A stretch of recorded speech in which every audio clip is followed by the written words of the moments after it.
uh, what should we focus on when raising our children in this ultra technology connected, hyper connected world? Okay. So you see, parents, I'm also a parent, and parents are always anxious people. That's the truth. They're always anxious and always worried. The parenting never ends.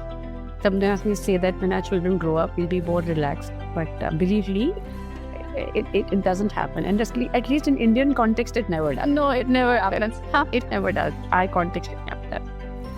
So you see, the biggest thing that I am seeing now is this over-engagement with technology that we have. And parents also recognize that there is an over-engagement with technology, whether good or bad. It could be either. For me, it's interesting because I could also see a part of it in the corporate world when I would go to the corporate office and see all these young people who are about anywhere between 27 to 34 walking around with their laptop bags, kind of chugging in for an 8-hour schedule, chugging out, and then they just go and basically they go home and they're expected to work a little more, and then they have things like they don't have sufficient time to engage with people, so no friendships. It becomes a very insular kind of a life where people just live with their machines, and there is lesser and lesser scope of actually engaging with creativity, and as I use the word human ingenuity, lesser and lesser scope. So when we talk about living in this world, I think what's going to happen is that eventually at some point a society's progress is going to be hampered. Now, we look upon progress as just being able to make our lives easy. I now have a 3G, and then within no time there's a 5G, and I'm connecting too quickly with people. But then we have to look at the reality and the validity of these connections. Are these connections real? Real to you? Are they valid connections? Are they meaningful connections in your life? So what's happening is that I generally feel that there's going to be a point where there's going to be a degenerative effect in society, and it has already begun. There is greater intolerance, and we see it in the kind of geopolitical scenario across the world that we are seeing. The economic challenges that have come in with it, travel restriction, COVID has been a new type of a learning. We are now anticipating that the world is prepared for any other outbreak like this without really knowing what that outbreak could look like. And the fact that we started with a term called VUCA world, and now we've moved to a Bani world, which is more about being VUCA world and Bani world. I think many of our audiences must be wondering about that. So VUCA is like volatile and uncertain, ambiguous kind of words, okay? And Bani has now become a brittle, anxious, non-linear, and incomprehensible. Now, the two words that I look at, the brittle and anxious, I think this is all about our social and emotional well-being. It connects to the human well-being.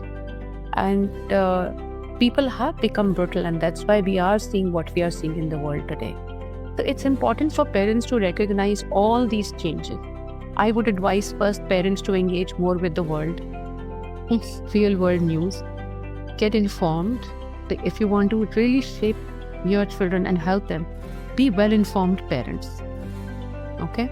Secondly, that I would say is, second is constant reminders or constant working with your children to showcase to them that you can only go ahead in life using your wisdom, your innate wisdom that anybody coming from animal world was given. We all evolved from the animal world.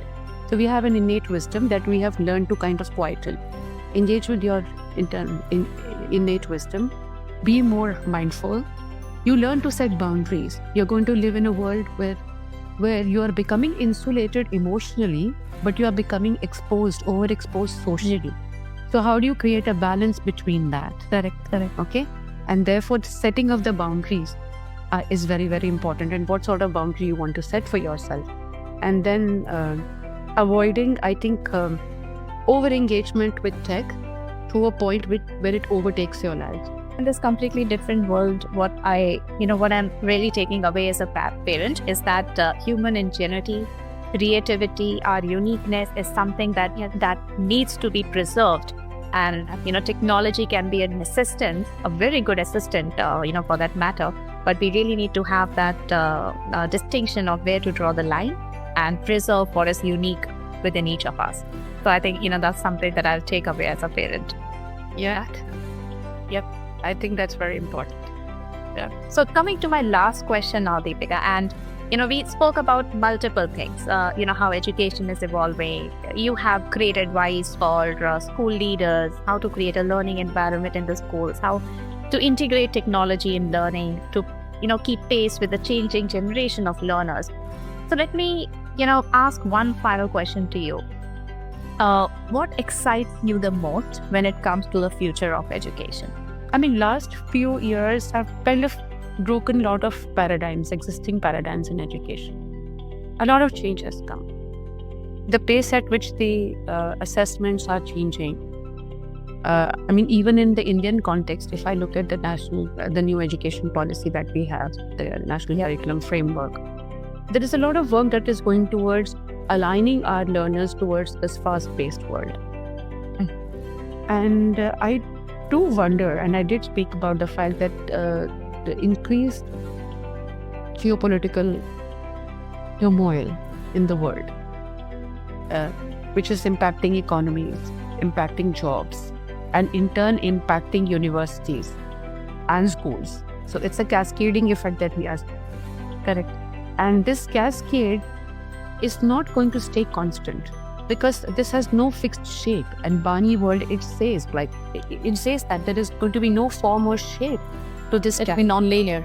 Yeah. It will be non-linear. It could take any shape, any form, anything can happen. So therefore, the most important thing for me would be that what sort of cascade is it going to be? Are we kind of facing very quick changes? Or is it going to create a cascade that will last for a little while and then bring out a new change of scenario for us? So how quickly are we expected to change? I would also want to think that the skills and competencies that we've been talking about and celebrating a lot nowadays, the 6 C's and so on and so forth, will they become so relevant? Because I do see that there are professions that have become very niche. Absolutely niche kind of work. People are there that are doing absolutely niche kind of a work. And how are these people going to fare in the world? Are jobs going to become more niche oriented or more generalized in nature? Correct. Are we again seeing a revival of the blue collar culture? Because all those who work in the call centers and those kind of job profiles, they're nothing but blue collar workers for us. So are we going to see more and more of blue collar workers in the society, or are we going to see more and more people breaking away from these patterns and then creating a niche for themselves? So that's going to be very interesting. And at the core of it all, for me, because I am a person that believes that my personal and professional, the yin and yang, if not balanced, then you are not a complete human being. For me, I'm waiting to see that how human beings will retain their inherent values to sail through this all in a resilient manner. So I would say that the biggest thing that I would like to tell my parents and the students is that the 2 things that are going to see you through this is going to be resilience, physical, emotional, mental, spiritual. Yeah. Every single kind of resilience, and financial resilience. All of them, because you need to keep the mind and body together. So it's the resilience of all sorts. And then the flexibility. If you have resilience and flexibility, you're going to be able to sail through this. But it would be interesting to see that how easy would this change be on people. So I am still waiting to see that. And my hope is that the younger generations whom we are teaching will become global citizens, not just as a word. They won't be just globe-trotting and settling in different countries. I want to see them becoming people who are engaging with global problems, communities' problems, and each one of them becoming a ripple of change. Because if we can create ripples of change and a positive change, only then can we have hope for the world. And all these changes should come from their internal moral code of ethics. They should have a fine understanding between the right and wrong, and always stand by the right, swim against the tide if they have to, but be truly global citizens who care for the world. So that would be my message to them.